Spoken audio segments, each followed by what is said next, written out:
Leah here with Ode to Paper. Thanks for joining me today. I am creating a 12 by 12 layout using my How to Kill a KAKWS style kit for March. This is the Paige Evans Bloom Street collection along with some Horizons elements as well as some from Truly Grateful. So I am going to scrap this photo of my daughter and her boyfriend. It's actually an anime digital drawing of a photo that a friend of hers does for her, and she just does a wonderful job. The digital drawings just turn out so well. So I am going to triple matte this. I'm going to matte it first in the dark blue, and then the yellow, and then again in the dark blue. This brings the photo right up off the page.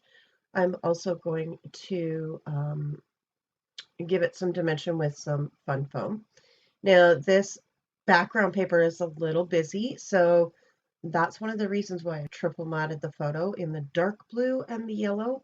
The yellow really ties in with the background paper.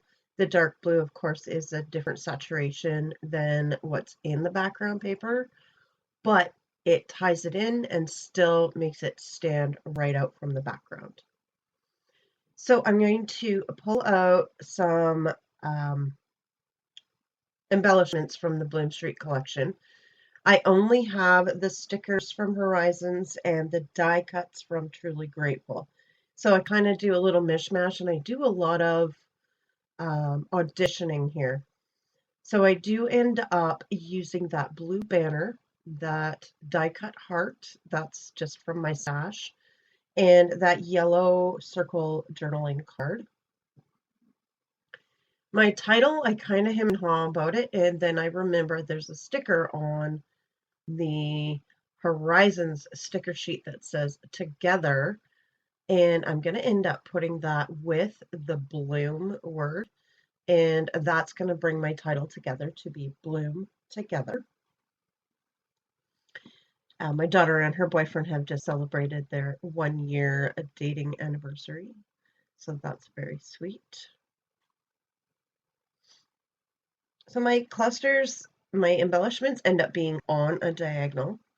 I did not follow a sketch for this. I just kind of, played with what I had. I do a lot of, like I said, auditioning of, embellishments and die cuts and stickers. And so I go through all of that, and I have sped this up 4 times because it's way too much. I do some fussy cutting. These little 2x2 cards, I pull some of those out and fussy cut some things off of those.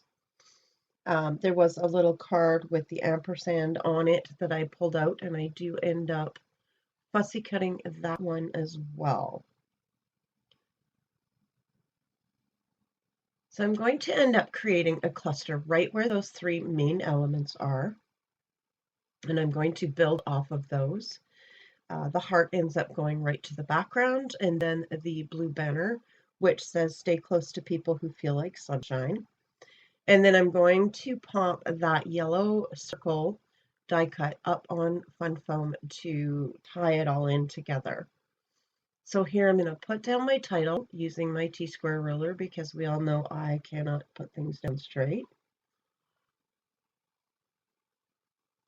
So I'll get that down. I'm going to pull that together sticker off, and I'm going to try and nestle it right underneath the 2 vertical lines of the M.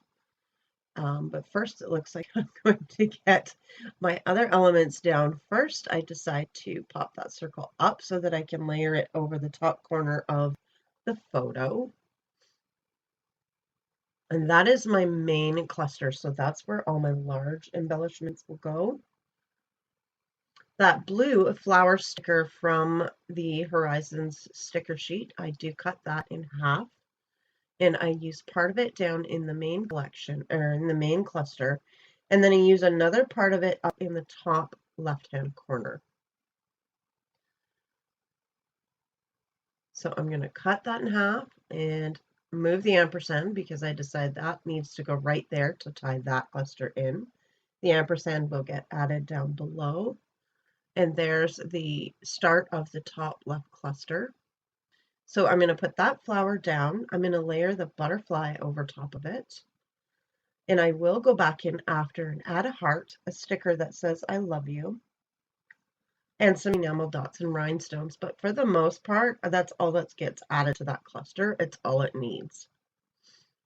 So what happens is I get through both of these clusters and realize I need a third one. I don't have anything. I don't have a third cluster. And I'm also out of the stickers that I pulled out to use in my clusters. So I end up going back through everything to find some more stickers and embellishments for that bottom cluster. Now, because I had some of the horizons up in the top and in the center cluster, I wanted to make sure I used it as well down in the bottom right-hand cluster. So here's where I decide, yep, I need stuff for that bottom cluster. I do end up using one label sticker from this Maggie Holmes crepe paper sticker collection, but then I do pull the rest out of the Horizons collection, and I just think that just turned out so cute. And by bringing that Horizons stickers down to the bottom right, I've now tied all three clusters together. So I'm going to pull out my enamel dots, and I chose to use the yellow because I matted the photo with yellow. The circle journaling tag or the die cut in the center is yellow, but other than that, there really wasn't any other yellow except for what's in the background, and I didn't feel that that was enough to tie it all in. So that's why I went with the yellow enamel dots. And then I also pull out some of the rhinestones from the Bloom Street collection, and I put those in as well. But yeah, that's pretty much it. That's all that's done to this layout. I really love how this turned out. You know, it's a girly collection, but I managed to make it maybe not so girly and, you know, so that it just kind of looks, I don't know. I really like how this one turned out. It was very simple. You know, nothing spectacular to it, but I do really like how it pulled together. Thanks for joining me.